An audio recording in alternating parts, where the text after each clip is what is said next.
Hey friends, today I'm going to show you how I shot those double exposure portraits that you just saw of myself and my wife. Everything was done in camera on the Canon R6. If you don't shoot on a Canon, there's a good chance that this feature is already baked into your camera. You just have to do a quick Google search to find out. But if you are a Canon shooter, I'm going to show you how to access it on the menu and give you some tips and tricks along the way. Let's take a closer look at the menu settings. The very first thing you're going to want to do is make sure your camera is in photo mode and not video mode. Super important.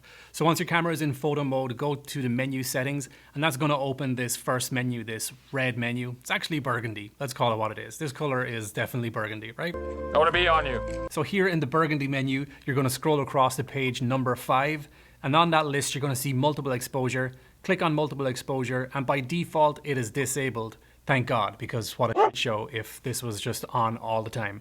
So click on multiple exposure, and in the center, you're going to see on function/control. Click on that, and now our multiple exposure setting is activated. Everything else on this settings menu I'm going to leave as it is. There are a couple of things worth noting that I do change from time to time. For example, the number of exposures is set to 2 by default. That's a good number for starting out because it can get super messy if you're adding more than 2 exposures to try and make some interesting pictures. But do experiment with it. You do you. And also right down the very bottom, you're going to see select image for multiple exposure. That is really handy if you have a picture saved on your SD card and you want to try out different multiple exposure scenarios with it. So you can keep coming back to that base image and you can always use it whenever you want to use it. So that's where that feature comes in pretty handy, but we're not going to use that for today. I'm just going to show you how I took these portraits. We'll start with my one first. It was pretty simple. So here's a little behind the scenes of what I used to take this picture. Let's have a look. So my setup is super simple. I'm shooting against this black backdrop. And if I stand up, you can see that I'm sitting on an old speaker from my gigging days. And my lighting setup is equally as simple. I got one hair/rim light above me. And then to my right, I got this cheap light that's about like 15, 20 bucks. And then over here to my left is my main key light that I use in every video essentially. So that's just over here, kind of like acting as an ambient light. I'm not really using it, but I'm sure it is adding to this whole room ambience. And in front of me, I got my camera on a tripod. And the most important part of this setup is this intervalometer.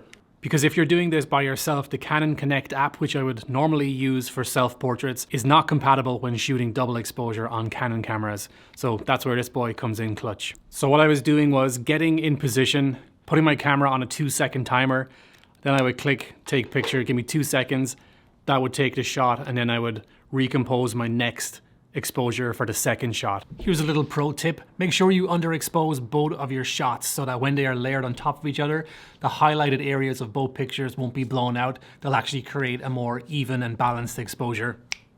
Try it. And as I said at the beginning of this video, it's all done in camera. You don't have to put these pictures into Photoshop and layer them to get your double exposure effect.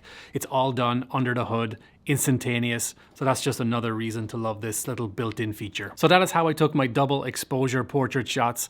Really simple stuff and it looks pretty cool. But for my wife's shots, we got a little bit more creative using gel lights on each of her shots. So when they blended together, it gave this very surreal, dreamy effect. So here's how I did it. I have these 2 small gel lights that I used to use for stage lights when I was a gigging musician back in the day. And I thought it might be cool to try do a double exposure using both of these lights. So for the first shot of the double exposure, I had Taryn look to her left and I used the red light. And for the second shot, I had her look to the right and I used the blue light.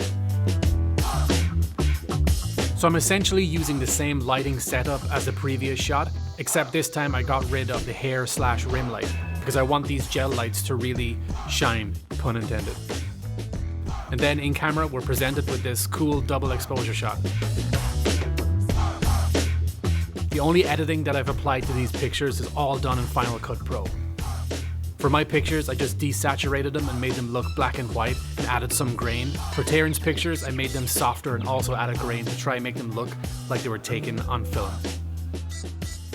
And of course, it goes without saying, you don't have to limit yourself to just shooting portraits with this technique. The creative possibilities are literally limitless with this. And one of the reasons I'm loving it so much right now is because it was born out of a mistake when people used to shoot on film and they would accidentally shoot over a piece of film that already had something on it and they wouldn't know until they got their film developed. Brilliant. And I just think it's funny that something that was an accident back then is now purposely built into modern cameras. Classic. Anyway, that's it for this video. If you liked it, do all the things, and I'll see you in another one real soon. Bye.